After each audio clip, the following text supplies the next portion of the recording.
haddii aad tahay arday kaasoo raba inuu bilaabo jaamacad balse ku wareersan faculty ama kulliyadda uu dooran lahaa muuqaalkan waa muuqaalka ay ku soo dhawow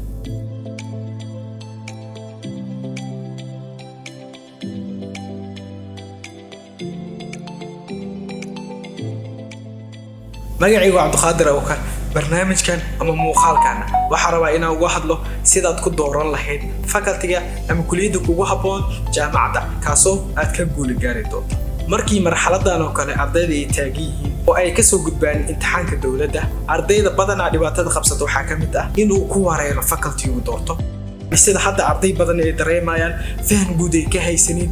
sida arday badan ku dhacdo kale waxbarashadii oo socoto kulliyadii darteeda inay jaamacadda ugu baxaan jaamacadii inay nacaan isagoo muddo baranaya inuu faculty bedesho yani caqabado badan ay la kulmaan ardayda se waxaa dareemi kara qofkii hore u soo qabsatay marxaladaas halka haduu dhamaad waxaad la socon doontaa faculty kugu khalmo kaasoo aad doonaysid inaad ka guul gaartid mustaqbalka insha Allah mawduuca ugu horeeya xamaasadda iyo cabsida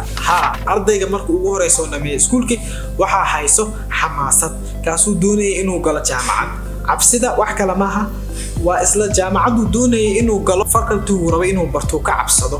yani faahfaahin xog dheeri oo ka haysan ardayda badan sida ku dhacdo kale in yani isagoo faahfaahin am xog dheeri ka haysan jaamacadda markuu galo faculty isku wareeraan khalaas meeshii waxba ku baxaan stepka labaad marka uu horeyso aad wax bilaabayso waxa wanaagsan qof wadadaas kaaga horeeyay kaasoo kaaga xog warama talana kaasiya wadadaas iyo waxay tahay ardayga waxa laga yaabaa isagoo wax information ka haysan inuu bilaabo kulliyadda taasoo ka dhigayso marka dambe isagoo meel dhaxmaraya inuu ka shalaayo hatta ardayda qaar sidee sameeyaan dhahaan kulliyadda khalaas waa bedeshay ardayga waxa wanaagsan inuu xog ka haysto kulliyaddu bararo haddii noqoto engineering kulliyadda caafimaadka qayb walba kamid ah kulliyadaha laga barto jaamacadaha dalka qodobkeena saddexaad qodobka ugu muhiimsan kaasoo door weyn ka qaato ardayga inuu doorto kulliyad taasoo mustaqbalka uu ka guul gaari karo qof walba nafsadiisa yani waxa ay jeceshahay uun bay baran kartaa waxay jeceshahay uun bay baran kartaa marka kulliyad wax kale ma aha yani qofku uu qasbi karaa kulliyadu uu baran karaa laakiin sida badanaa dhacdaba waxa waaye ma aha taasi mid uu ka guul gaari karo qof walba bilaantiisa uu soo maray qofka maalmaha fasaxa ee dugsiga sidoo ku soo kacay xiligu soo kaco iyo maalmaha uu dugsiga leeyahay isku mid ah maalinta leedahay dugsiga qasab baa lagu soo kiciyaa ama cabsi macalina u soo toostaa balse qofka maalmaha kale wuxuu soo kacayaa inuu damaashaadaado inuu wareeg aado ka soo qaad hadii aad kugu yiraahdo berito 12 saac subaxnimo ama sida kale 5 subaxnimo aan kugu yiraahdo meel hebel ibomo waxaan ku guddoonsiin doonaa lacag intaas iyo intaas balka waran miisoo degdeg leh bas waxay imaalahayd 2 saac subaxnimo ama 8 subaxnimo waad ka soo dheereen lahayd saacadaheed marka ujeedka guud wuxuu yahay qof walba ahmiyadu wuxuu sii karaa wuxuu jecel yahay wuxuu baran karaa wuxuu jecel yahay soo door weyn ay ka ciyaartaa doorashada faculty markii laga hadlayo waxaad fiirisaa waxaad ku wanaagsan tahay waxaad ahmiyada siisaa waxaad ku wanaagsan tahay caqabadaha qabsado ardayga xilligan oo kale caqabad ayaa qabsata ardayga xilligan oo kale taasoo ka soo wajahdo dhinacyo kala duwan balse anaga waxa doonaynaa inaan wajahno dhanka waalidka sidee waalidka caqabad dhankiisa iga imaan kartaa halo hooyo waran alxamdulillah waxaan rabaa maadaama jaamacadda dhameysay inaan maaragtay kulliyadda caafimaadda hooyo ani dhiig ma arki karo ma baran kari kulliyaddaas way ugu adagtay dhiig ma arki karo maxay tahay seeraasina kugu yeeray hooyo faham hooyo kulliyaddaas hooyo amarkaaga wax ma ka soo qaadi kara bal hay hooyo hay waxayd hooyo taasoo rabto in aan barto kulliyad halo abo waran ما شاء الله خير أب معنا. أبو حتى حوي وحيله سكولي ده أحمد كبرين أنا إنجينيرين. أب أنا وحرام ملوي دينا ميا. ما يا أبو ساس مو هلوي.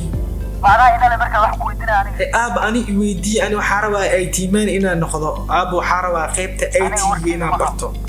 أنا كلوي أركز. وحبرك ده أنا ما برينسا. أنا أمرك خالد. هاي هاي أبو هاي caqabada dhanka waalidka kaga soo gudboonaan karto waxay tahay yacni waalidka inay ku sii diyaariyeen